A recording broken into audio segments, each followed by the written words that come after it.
Untuk mengetahui prediksi cuaca selama bulan Ramadan, saat ini kita sudah terhubung bersama Direktur Seismologi Teknik Geofisika Potensial dan Tanda Waktu BMKG, Bapak Setio Aji Prayudi melalui sambungan Zoom. Selamat sore, Mas Aji.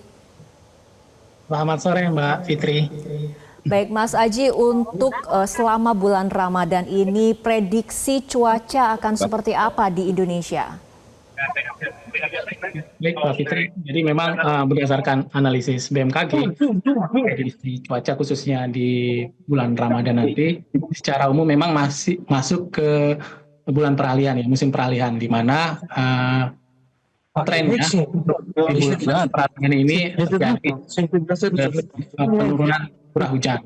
Namun demikian perlu kita waspadai juga Mbak Fitri kemungkinan terjadinya disrupsi dalam artian cuaca ekstrim di mana biasanya di bulan peralihan ini kadangkala muncul semacam hujan hujan ekstrim dengan durasi sangat lebat disertai dengan petir, kemudian juga adanya angin kencang dan puting beliung, termasuk kemungkinan adanya hujan es. Nah, inilah yang perlu kita waspadai. Untuk pemetaan daerah-daerah yang kemudian rawan ada cuaca ekstrim seperti ini, di mana saja, Mas Aji?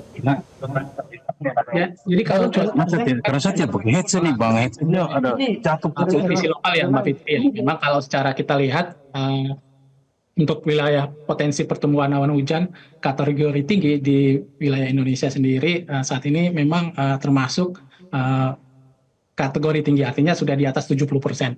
Termasuk juga untuk pertumbuhan awan hujan dan potensi terjadinya hujan di mana contohnya di wilayah Indonesia masuk kategori hujan sedang hingga lebat, khususnya di wilayah Aceh, Jawa, Kalimantan Barat, Kalimantan Tengah, Kalimantan Utara, Sulawesi Tengah, Sulawesi Selatan, Sulawesi Tenggara, Papua Barat, Papua Tengah, Papua Pegunungan, dan Papua serta Papua Selatan.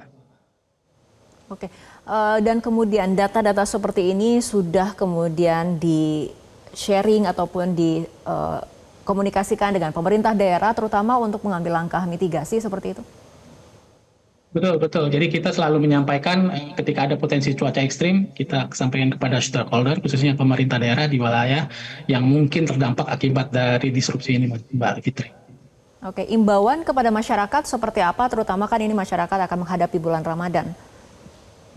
Ya, kepada masyarakat silakan beraktivitas secara normal, artinya memang potensi terjadinya cuaca ekstrim ini kan sangat dipengaruhi oleh kondisi lokal ya.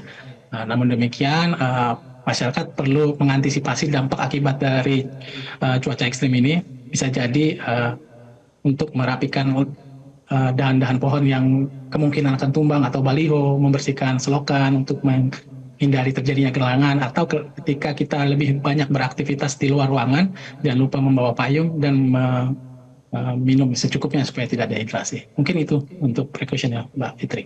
Baik, Mas Aji, masih berkaitan dengan jelang penetapan 1 Ramadan dengan melihat kondisi cuaca di hari ini tanggal 28 Februari 2025, bagaimana kemudian pemantauan dari BMKG, apakah kemudian ketinggian hilal akan seperti apa, apakah kemudian akan bisa teramati ataupun terpantau?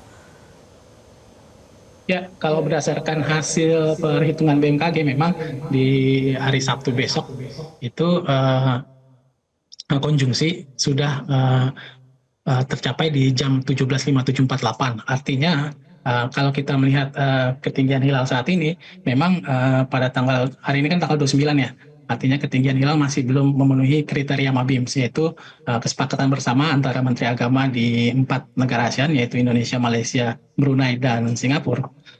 Karena berdasarkan kesepakatan yang sudah disepakati, ketinggian hilal untuk penentuan awal bulan Qamariah itu sendiri di atas 3 derajat dan juga untuk elongasinya di 6,4. Namun Mbak Fitri perlu diingat juga bahwa keternampakan hilal itu tidak hanya dipengaruhi oleh fase bulan saja. Artinya banyak faktor yang mempengaruhi apakah hilal itu bisa teramati atau tidak. Contohnya tadi sudah saya sampaikan potensi cuaca sangat berperan penting dalam proses pengamatan hilal. Kemudian juga terkait proses pengamatan itu sendiri, apakah melakukan pengamatan dengan mata telanjang ataupun melakukan pengamatan dengan alat bantu, dalam hal ini teleskop. Itu juga akan mempengaruhi proses pengamatan hilal ketika sore nanti akan dilakukan.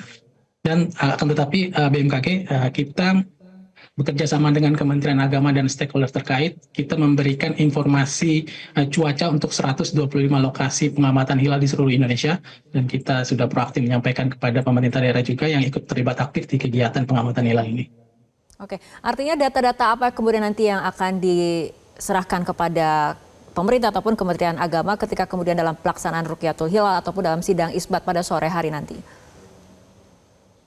Untuk informasi hisab hilal sendiri ada beberapa ya. Pertama, waktu konjungsi dan waktu terbenam matahari di Indonesia, kemudian data ketinggian hilal di beberapa kota di Indonesia, peta ketinggian hilal, terus juga peta elongasi, umur bulan, fraksi iluminasi, dan juga perakiraan cuaca di lokasi pengamatan hilal. Jelajahi cara baru mendapatkan informasi. Download Metro TV Extend sekarang.